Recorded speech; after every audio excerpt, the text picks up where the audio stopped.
Hey, good morning, fellas. It's Thursday. I didn't forget to get the garbage cans out. That's why I'm running around. I have some news for you. I don't consider it good news or bad news. I just consider it some news.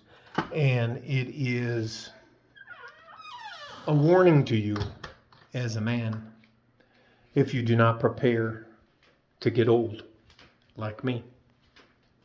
One of the things that seems to be happening a lot now is the fact that a lot of guys who retired close to, if not my age of 46, have retired at 62 to try to collect Social Security that they've paid into their entire lives for a little bit longer than 13 months, which is about the average that people.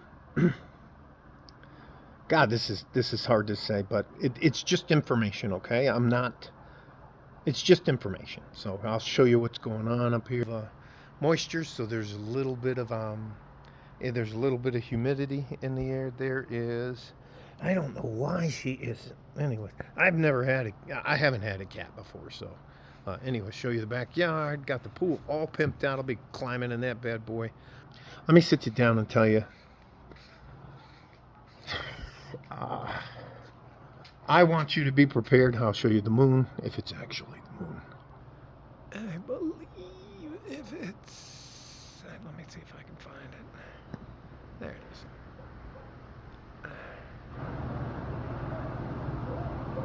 Anyways, so what has happened in the last 6 weeks is I have had several of men who I thought were like me and retired that made a critical error. And I'm going to tell you about this error so that you don't run into the same issue. I do preach that you should save a minimum of 10% for you to keep and use for the rest of your life.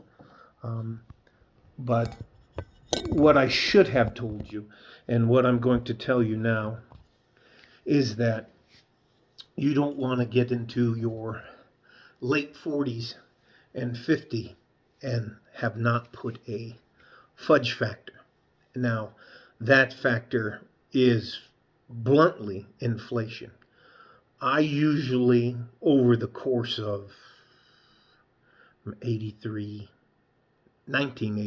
from 1983 till 2012, I put away an additional 4%. So between 14 and 15% instead of just the 10%. And it has allowed me to cover inflationary cost. Here's why I'm doing this video. 6 of the 15 guys that are in the men's group that I'm a part of, lucky enough to be a part of, have had to go back to work. The oldest one is 64. The youngest one is 53. Yeah, that's right, 53. So in between 53 and 64, there's another 4 guys that have had to go back to work. These are police officers. One of them's a police officer, a sergeant, a patrol sergeant. One of them's a firefighter. And the other ones, one of them was a teacher. No, one was a teacher and one was administrator. And I think the other 2 guys were tradesmen. That's right, the electrician and the carpenter. The electrician and carpenter are able to make lots of money. The other 4, not so much. You do not want to get to my age, and I'll be 50, 59 next month. You don't want to get to my age and go, fuck, I didn't put away enough money. I think with inflation it's not hurting me. I'm just well off. We'll just leave it at that. I don't want that. This isn't a. I do this with the possibility of helping some of you younger guys out. If again, if you're at my age, and you've made that a serious financial mistake. Um, like, I knew that when the home loans were around 2% or 2.5%, that's, to me, that's almost free money. So anyways, these guys,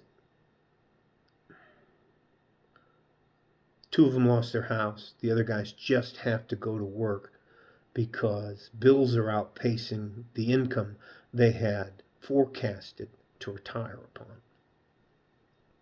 Two of them have moved back from Mexico.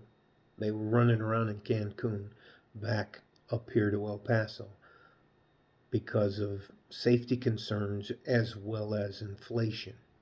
Uh, where they would only spend like a third of their money on living expenses.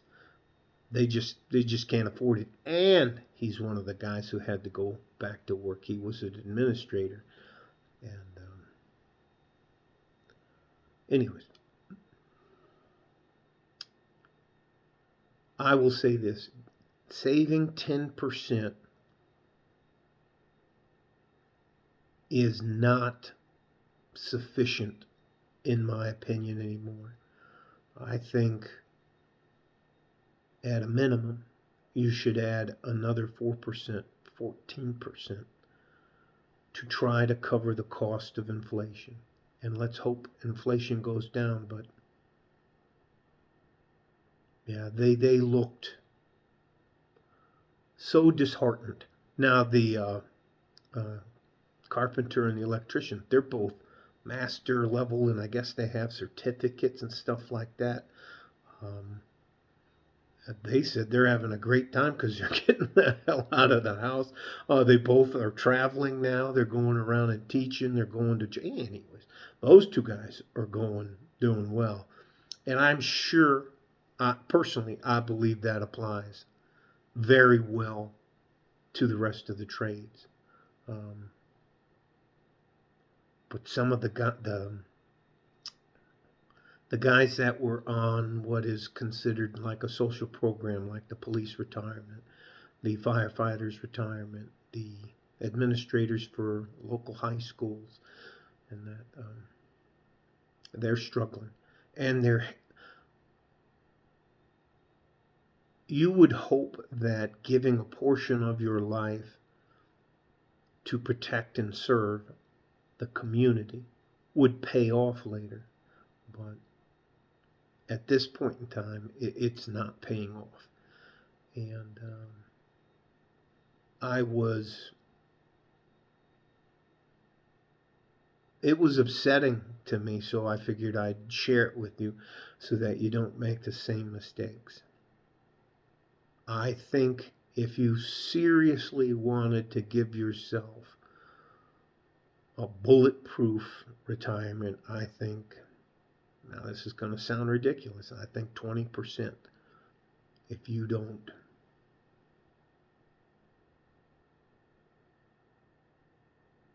I can't say that. I can't tell you about that. Anyways, I think 20% is a better figure than 10% of everything you make. That may be a little too steep for some of you guys right now if you're young. But when you get to a point that you can do that, you need to sack away, hide away, put in account something. I don't. Please don't invest in NFTs. If you're going to use cryptocurrency, please pick a stable coin. I believe Bitcoin can be a stable coin, and I think it's going to flow into the markets. They've proved, I think, in El Salvador, the president and the government down there have proved that Bitcoin can work. Maybe Ethereum, but some of these other coins, you have to be extremely careful with your money because there's far too many grifters out there. Sometimes, because I am well off, I tend to forget that money, and listen, I know I'm not, money is a critical, I consider it the cornerstone of the quality of life you're going to enjoy. And not being able to manage, understand, and put your money to work for your future can have pretty substantial consequences as you get late. That means, like, if you're woohoo, I got all this kind of money, and you're living check to check, you're making a massive mistake as a young person. All right? Love you guys. I'm not trying to be a downer. Love you guys. Stay safe and healthy. Take care of each other if you can. And if you can't, you have to take care of yourselves. I think probably the biggest complaint I heard was about insurance. Car insurance going up. Health insurance going up.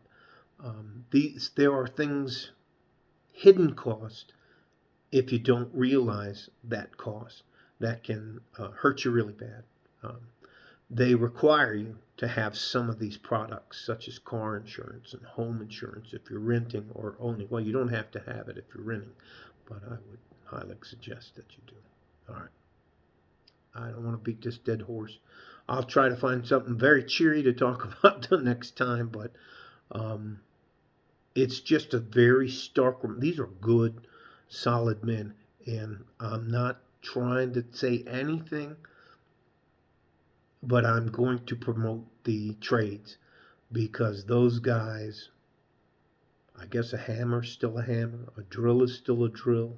I guess electrical work, Ohm's law is still Ohm's law.